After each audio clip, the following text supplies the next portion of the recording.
Assalamualaikum warahmatullahi wabarakatuh. Om Swastiastu, salam budaya, salam kebajikan. Selamat datang di channel Denny Ni, jurnal sejarah dan spiritual. Video kali ini saya akan menceritakan Pusar Bumi. Konon menurut cerita rakyat, Pulau Jawa sebelum ajaran Islam berkembang ialah merupakan hutan rimba yang sangat angker, penuh dengan rawa-rawa. Banjir ditumbuhi banyak pepohonan besar dan semak belukar yang lebat.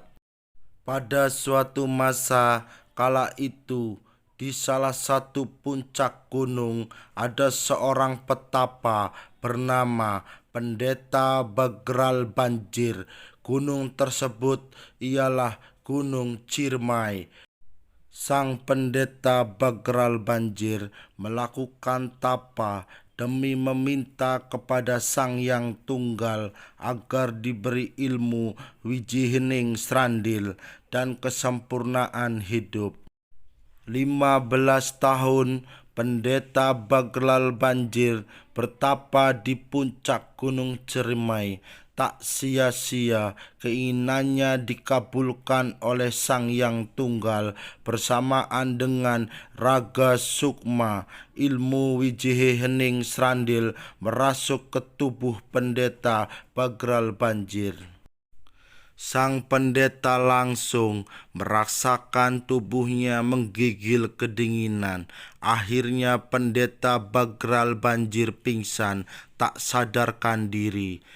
Bersamaan dengan itu, tanpa disadari oleh Pendeta Bagral Banjir, Gunung Ciremai meletus. Puncak Gunung Ciremai terbang ke awang-awang dan akhirnya jatuh ke laut. Puncak Gunung Ciremai pun terombang-ambing di perairan tengah laut, laksana perahu dihantam ombak badai. Sementara itu, tubuh Pendeta Bagral Banjir telah raib, hilang tanpa bekas, pindah ke dimensi lain. Sayangnya, Pendeta Bagral Banjir justru hilang saat ilmu wijihening srandil merasuk ke dalam tubuhnya. Hilang kebersamaan dengan melesatnya puncak Gunung Ciremai. Banyak pendeta lain yang datang untuk menyempurnakan petapa, meneruskan tapanya, namun mendapat perlawanan dari bangsa siluman, penghuni Laut Jawa. Para pendeta dan pasukannya terpaksa mundur sampai ke utara Jawa. Para pendeta dan pasukan itu akhirnya membuat pertahanan.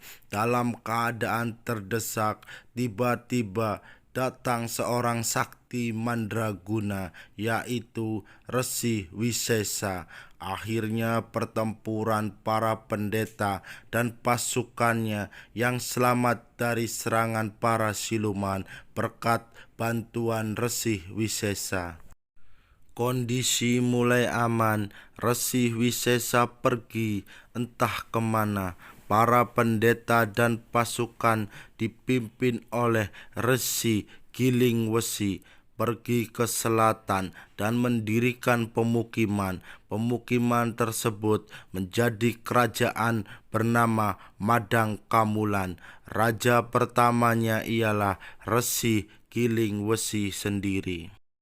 Kemudian bangsa siluman menyerang lagi. Prabu Giling Wesi akhirnya wafat dan diganti Prabu Parikenan. Sementara itu, titik paku atau mantra pusaka yang menjadi tenggeran Pulau Jawa berhasil disempurnakan oleh seorang resi bernama Wisaka. Beliau adalah resi setengah dewa.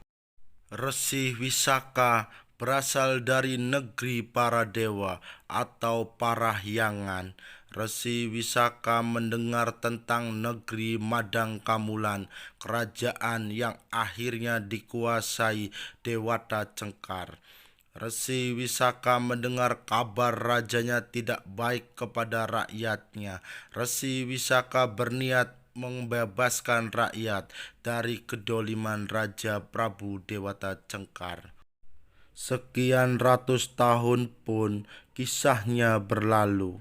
Puncak Gunung Cermai yang masih terombang-ambing di laut, datanglah seorang sakti mandraguna ke puncak Gunung Cermai tersebut. Laki-laki tersebut meyakini kalau pulau itu adalah yang dia cari. Laki-laki itu pun akhirnya melanjutkan bertapa seperti yang pernah dilakukan pendeta Bagrar Banjir. Dalam bertapa, akhirnya puncak Gunung Cermai menepi di tepi darat. Di tempat itu, kemudian pemuda sakti mandraguna itu mendirikan pemukiman dan gubuk untuk bertapa dan beribadah kepada Sang Pencipta. Dari tempat duduknya resih itu terpancar cahaya dari dalam bumi menembus langit, dan sinarnya menyinari seantero bumi. Kisahnya beratus tahun pun berlalu. Kemudian datang Syekh Datuk Kapi dari Baghdad ke negeri Singapura dan diberi tempat di Pasambangan Jati oleh Ki Gendeng Tapa atau Ki Jumeneng Jati, penguasa pelabuhan Muara Jati. Puncak Gunung Cermai tersebut diberi nama Pasambangan Jati. Di tempat Pasambangan Jati atau Bukit Cermai Amparan Jati atau tempat bekas petapa Sang Pendeta Bagral Banjir dan Resih Sakti itu, Syekh Datuk Kapi memulai menyebarkan agama Islam. Pecahan puncak Gunung Cermai dipakai Syekh Nurjati untuk beribadah dan berdakwah agama Islam serta mendekatkan diri kepada Allah Subhanahu wa Ta'ala.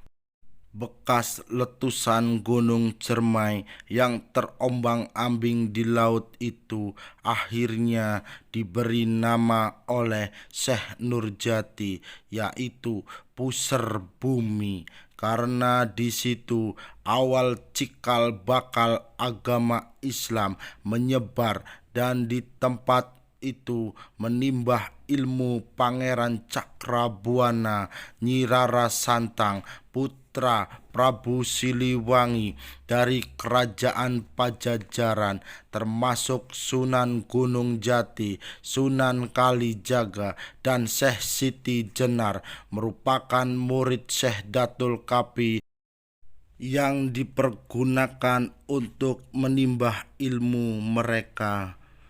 Di Pasambangan Jati atau Pusar Bumi adalah pusat untuk belajar ilmu.